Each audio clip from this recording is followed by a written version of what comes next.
beauty out of its case. The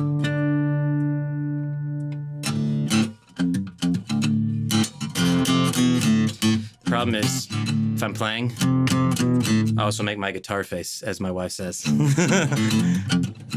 My name is Dr. Kutter Callaway. I'm an associate professor of theology and culture here at Fuller Theological Seminary. I'm going to be talking about 1st and 2nd Samuel today, and doing so through the perspective of theology and the arts, or theology and culture.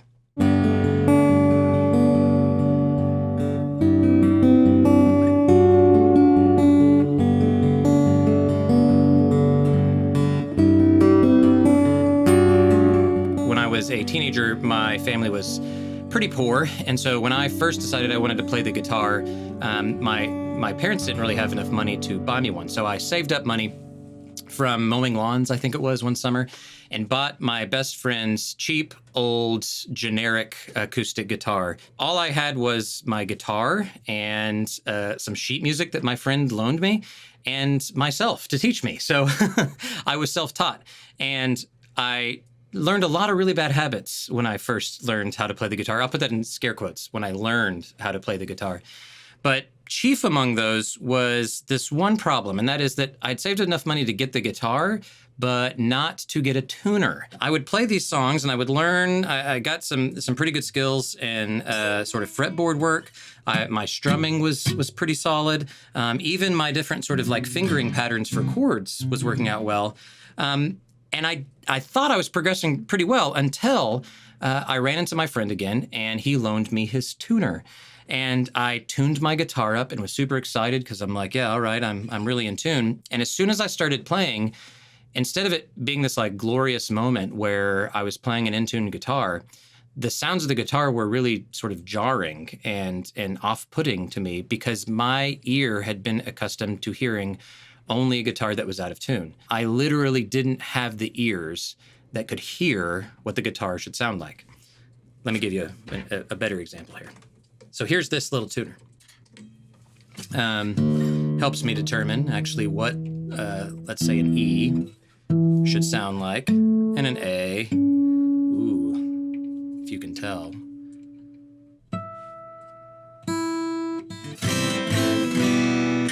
There we go, that's a little better. All right, so then you can actually play something that sounds decent, and something that's in tune. So it became painfully clear to me after tuning the guitar for the first time that not only did I not know how to play the guitar very well, but I didn't actually know how to hear it well. And I think probably for any young musician, this is a sort of aha moment. But for me, it was pretty revelatory because it really speaks to the issue of what it means to have ears to hear. I experienced sort of the harmonies of the strings, the resonance of the body of the guitar as pure dissonance in those moments, as noise, really. And this was supposed to be an instrument that I really cared about. And I realized at that moment that I needed a new set of ears. So what does that have to do with 1st and 2nd Samuel? 1st and 2nd Samuel tells the story of God's people, of Israel, as they transition from this time in which they're led by prophets and judges into a time in which they're actually led by kings. But that's just the plot, right? That's just sort of the things that happen in the story. What these books are really about, I think, is a God who hears. They're also about the people of God struggling to listen and to respond to the voice of God, not simply because they're obstinate or, putting their hands over their ears, but because they had actually lost the capacity to hear. They had lost the capacity to respond in some sort of collaborative harmony with God, and they actually needed new ears. Now, this story, in tune, starts with Hannah and her dedication of her firstborn son to Yahweh and dedicating his life to the temple. After she pleads with God to open her womb, she had struggled with infertility and a barren womb, the story tells us.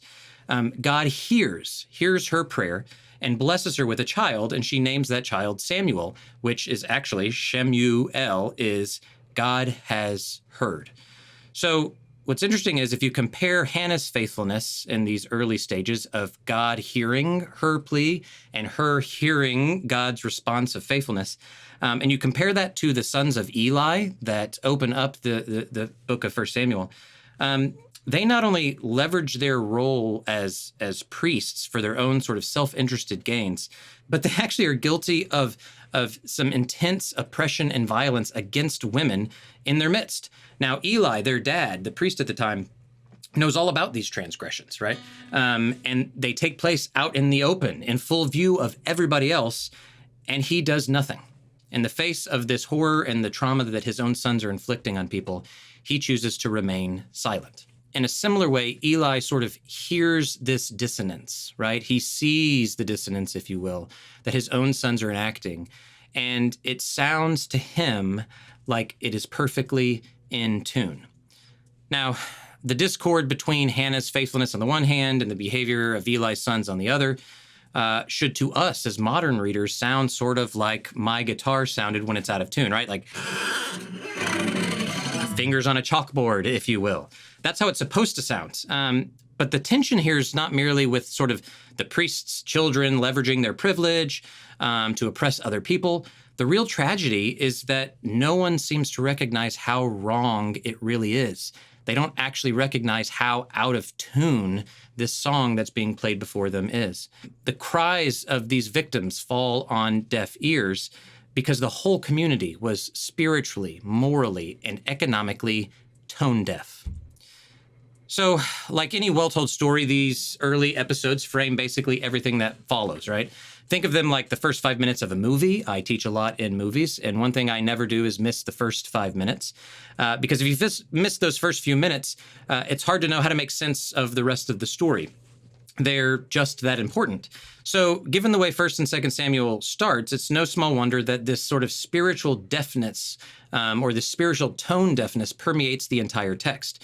Whether it's Saul's presumptuousness and arrogance, all the way down to David's taking of multiple wives and eventually his rape of Bathsheba and impregnation of Bathsheba. Don't get me wrong, Saul and David, nor the people of Israel, were completely or entirely bad or evil. It's just that they couldn't hear, much less respond to the voice of God because their ears didn't work. And what's particularly shocking about all of this is that David's regarded as the paradigmatic king of Israel. Actually, he's not just a good king or an okay king. He is actually a man after God's own heart, we're told.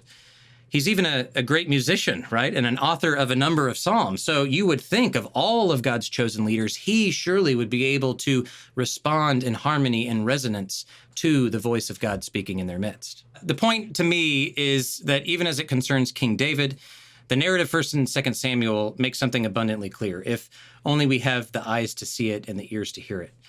The people of God need to become far better listeners. But that will never happen if we can't hear rightly. If violence and justice and oppression sound to us like peace and prosperity, it's because we're tone deaf and we need new ears. The good news, of course, is that God is a God who hears, Shemuel, and in doing so transforms us into a people whose ears are capable of hearing the same soft whisper that woke the young Samuel. Quote, "I'm about to do something that will make the ears of everyone who hears about it tingle." I wonder if we listen for that voice today, the one that continues to whisper to us through these scriptures, what would we hear? What might God be doing in our midst that would make our senses tingle? And maybe more importantly, are our ears attuned in such a way that we could even hear it?